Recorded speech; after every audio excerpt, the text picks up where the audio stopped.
హుస్నాబాద్ నియోజకవర్గ జేఏసీ ఆధ్వర్యంలో అంతర్జాతీయ మహిళా దినోత్సవాన్ని పురస్కరించుకొని నిర్వహించిన మహిళా దినోత్సవ సదస్సు శనివారం హుస్నాబాద్ పట్టణంలోని కేజీఆర్ ఫంక్షన్ హాల్లో ఘనంగా జరిగింది. ఈ సందర్భంగా మహిళా మహనీయుల జీవిత చరిత్రలపై నిర్వహించిన వ్యాసరచన పోటీల విజేతలకు బహుమతులు ప్రదానం చేశారు. ఈ కార్యక్రమానికి మహిళా సాధికారత, సమాజ అభివృద్ధిలో వారి పాత్ర గురించి పాల్గొన్న అతిథులు ప్రసంగించారు. మహిళలు అన్ని రంగాల్లో ముందుకు సాగాలని, విద్య మరియు ఆత్మవిశ్వాసం ద్వారా విజయాలు సాధించాలని సూచించారు.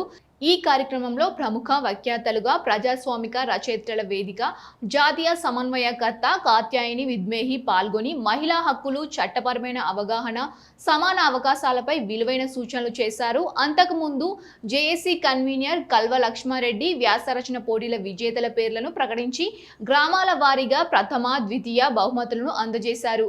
నియోజకవర్గంలోని వివిధ గ్రామాల మహిళా సంఘాల సభ్యులు, మోప్మా సభ్యులు, అంగన్వాడీ ఉపాధ్యాయులు పెద్ద సంఖ్యలో పాల్గొని కార్యక్రమాన్ని విజయవంతం చేశారు. ఈ సందర్భంగా నిర్వాహకులు పాల్గొని ప్రతి ఒక్కరికి కృతజ్ఞతలు తెలియజేసి భోజన వసతి కూడా ఏర్పాటు చేసినట్లు తెలిపారు.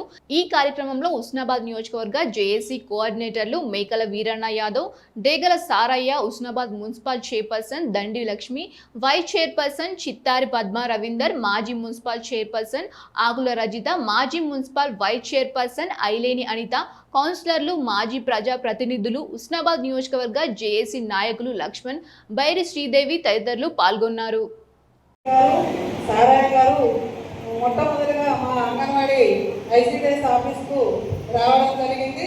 మేము ఒక డ్రగ్స్ పోరయాత్ర అనే కార్యక్రమం మొదలు పెడుతున్నాము. మీ సహాయం కావాలి. ఎందుకంటే ప్రతి విలేజ్లో మీ అంగన్వాడీ కార్యకర్తలు, ఆయాలు, మీ సూపర్వైజర్లు ఉన్నారు కాబట్టి నాకు హెల్ప్ చేయాలని అడగడం జరిగింది. తప్పకుండా సార్ అని సార్ వాళ్ళతో మన ఎలకతుర్తి మండలం, భీమదేవరపల్లి మండలం అంతటా ఈ అవగాహన డ్రగ్స్ పోరయాత్ర అవగాహన సదస్సుకు వెళ్ళడం జరిగింది.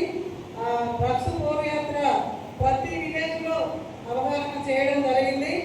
సార్ వాళ్ళు వచ్చి ఎవరైనా ఒకరోజు అవగాహన చేయడం జరుగుతుంది, కానీ మన పిల్లలు మనమే రక్షించుకోవాలి. తల్లిదండ్రులు, ముఖ్యంగా తల్లిదండ్రులు మన పిల్లలు ఏం చేస్తారనేది మనము వాళ్ళని పరిశీలించుకోవాలి. చదువుకుంటారని మన పని మీద మనం తల్లిదండ్రులు కష్టపడుకుంటూ పిల్లలు ఏం చేస్తారని చూసుకోకపోతే పిల్లలు డ్రగ్స్కు అలవాటు పడి చాలామంది ఆడపిల్లలు, మగ పిల్లలు వాళ్ళ జీవితాన్ని పాడు చేసుకోవడం జరుగుతుంది.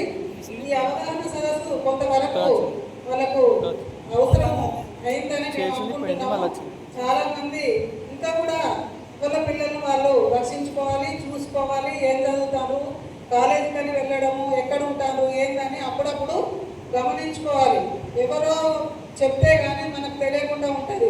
ఎందుకంటే మన పిల్లలు చదువుకుంటారనే నమ్మకంతో మనం వాళ్ళను పొద్దున తయారు చేసి పంపించడము, అవసరం ఉన్న డబ్బులు ఇవ్వడము. డబ్బులు కూడా పిల్లలకు ఎక్కువగా ఇవ్వద్దు. సెల్ ఫోన్లు కూడా కొనియద్దు. ఇంతకుముందు సార్ చెప్పినట్టుగా, లక్ష్మారెడ్డి గారు చెప్పినట్టుగా బండి కావాలని అలిగి అన్నం తినకుండా ఉండి తల్లిదండ్రులకు వేధించి పనులు కూడా కొనించుకొని ఆ పనుల మీద 2, 3, 4 కూడా వెళ్ళడము, స్పీడ్గా వెళ్ళడము, యాక్సిడెంట్ కావడము.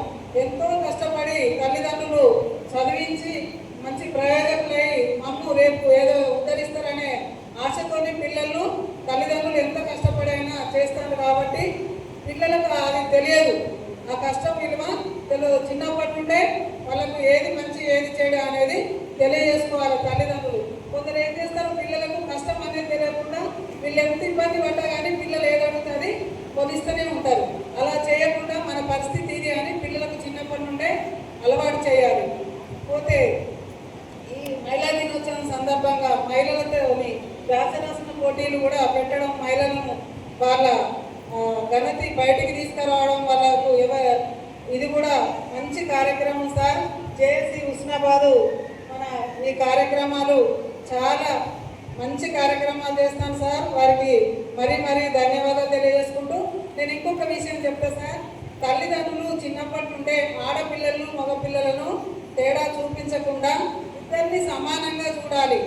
ఎందుకంటే మగపిల్లలని వాళ్ళను వేరే రకంగా, ఆడపిల్లలని పొద్దున్నే లేపడం ఆడపిల్లలను, మగవాళ్ళు పడుకున్నా కానీ వాళ్ళు ఏం చేసినా మగపిల్లగాడని తల్లిదండ్రుల దగ్గర నుంచే వస్తుంది. వాళ్ళని చిన్నప్పటి నుండే తల్లిదండ్రులే ఫస్ట్ ఇద్దరిని సమానంగా పెంచాలి. చదువులో కానీ, భోజనంలో కానీ, ఏ విషయంలోనైనా తల్లిదండ్రుల దగ్గర నుంచే ఇద్దరిని కార్యక్రమాలు ఈ నియోజకవర్గంలో ప్రత్యేకంగా మహిళల కోసం చేయడం జరిగింది. మహిళలతో కలిసి పనిచేయడం ఎందుకు చేస్తున్నాం ఇదంతా నేను ఇవాళ వాటిని నేను ప్రత్యేకంగా మళ్ళీ చెప్పకుండా ఎందుకు చేస్తున్నాను, ఎవరి కోసం చేస్తున్నాను అది చెప్పడం కోసమే, అది తెలియజేయడం కోసమే ఈ కార్యక్రమాలు నిర్వహించాను. అసలు ఈ రోజే నేను ఒకటి పేపర్లో చూసాను, ఆంధ్రజ్యోతి,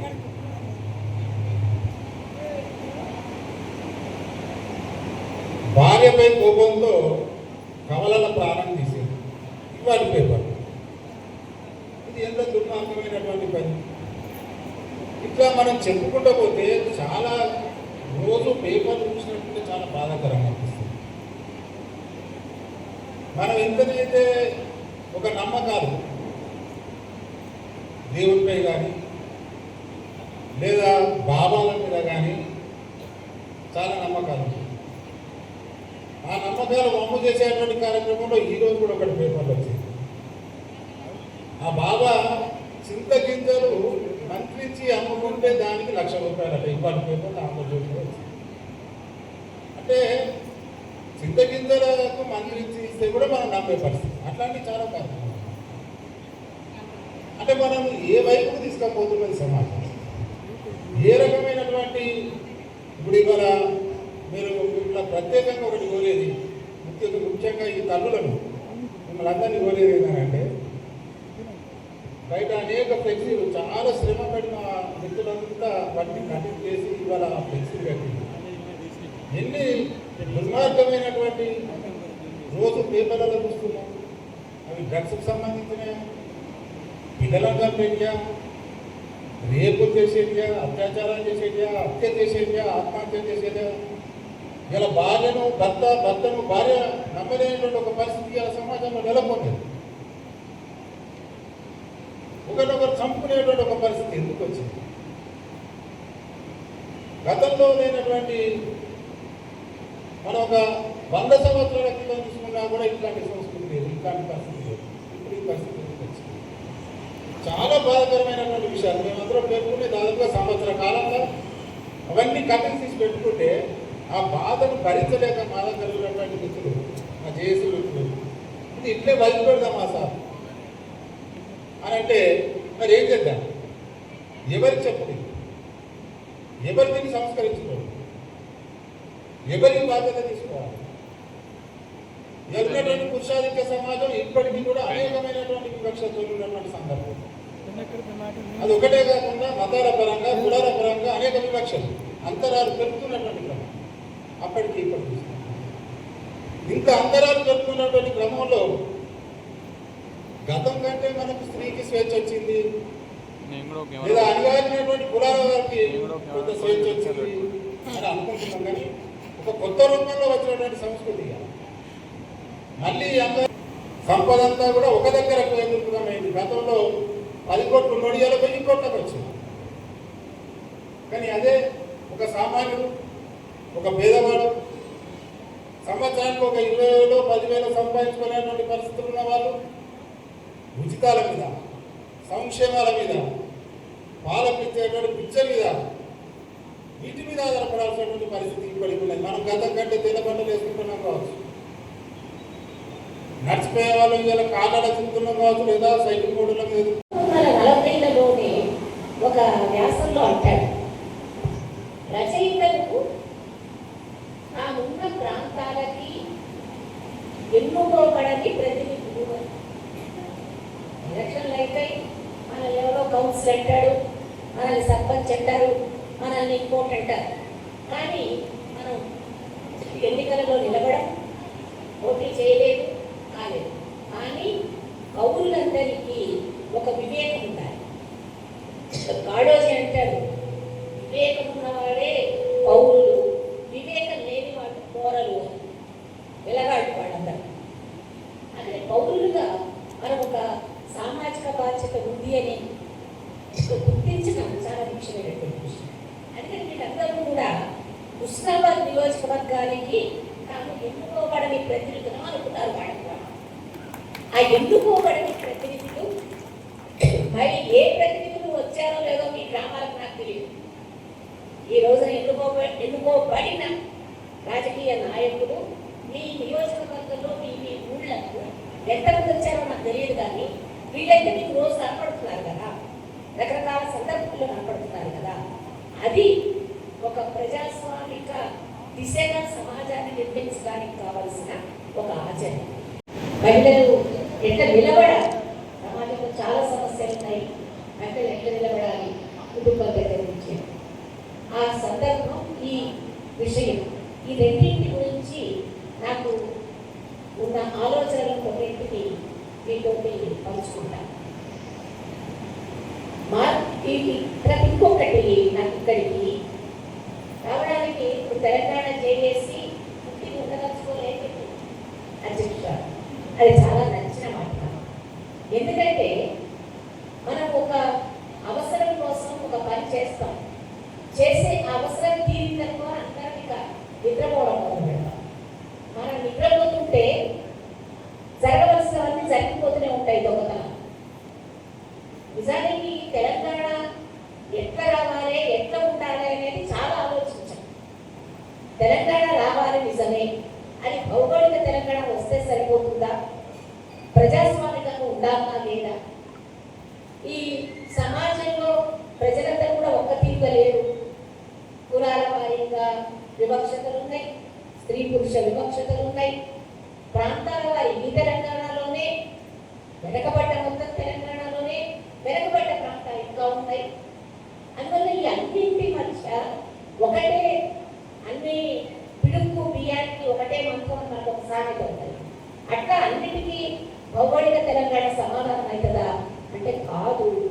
ఈ అసమానతలన్నీ తొలగిపోయే దిశగా ఒక ప్రజాస్వామిక ఆకాంక్షతోటి తెలంగాణ నడవాలి అని చెప్పి ఉద్యమం నడిచినంత మేర మాట్లాడిన వాళ్ళు ఉంటూనే ఉన్నారు. ఉన్నత తెలంగాణ వచ్చాక ఆగిపోయిన ఈ ఇంకొక రకంగా మనం పనిచేయాలి. ఆ పని ఏమిటంటే మన తెలంగాణ సుభిక్షం ఉండాలి కదా, పాటలు రాశారు కదా మన వాళ్ళు, 10 జిల్లాల తెలంగాణ, సుభిక్ష తెలంగాణ. ఈ సుభిక్ష తెలంగాణకి పత్రికా రచయితల గురించి చెప్తారు వాళ్ళు, సమాజానికి వాచ్ డాగ్స్ అని, వాళ్ళు ఎప్పుడు కనిపెట్టి ఉంటారు సమాజం. అట్లనే ప్రతి పౌరులకు ఒక బాధ్యత ఉంది. ఈ సమాజం సరైన దిశలో నడుస్తున్నదా లేదా, ఆ బాధ్యతతోటి తెలంగాణ ఎట్లా ఉన్నది, ఎట్లా ఉండాలి, తెలంగాణ రాకముందు తెలంగాణ వచ్చిన తర్వాత అని చూసుకుంటే ఈరోజు మనకైతే ఏమి గుణాత్మకమైన అభివృద్ధి కనిపించదు. మనకు జిల్లాలు పెరిగినాయి, మనకు కలెక్టరేట్లు పెరిగినాయి, చాలా మార్పులు వచ్చినాయి, కానీ మౌలికంగా జీవితంలో అవినీతి తగ్గిందా, లంచగొండితనం తగ్గిందా, డ్రగ్స్ లేకుంటున్నాయా, సారా లేకుంటున్నదా, ఆడవాళ్ళ మీద అత్యాచారం లేకుంటున్నాయా, ఆడవాళ్ళ మీద వివక్ష లేకుంటున్నదా, పరువు హత్యలు తగ్గినాయా అంటే ఏమీ తగ్గలే. రోజు రోజుకి రకరకాల వికృత రూపాలతోటి ఈ సమాజం జీవిస్తున్నప్పుడు దీనిని మార్చుకోవడం కోసం మనం ఏదో ఒక స్థాయిలో, ఒక రోజు ప్రయత్నంతో మారేది కాదు, కానీ ఏదో ఒక స్థాయిలో పనిచేయాలి.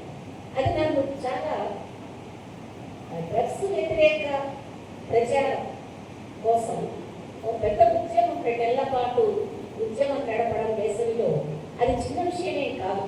ఒక నియోజకవర్గం అంటే ఇట్లా ప్రతి నియోజకవర్గంలో కొంతమంది దాని పట్ల బాధ్యత వహించగలిగితే ఆ సమాజంలో కొత్తైన చలనం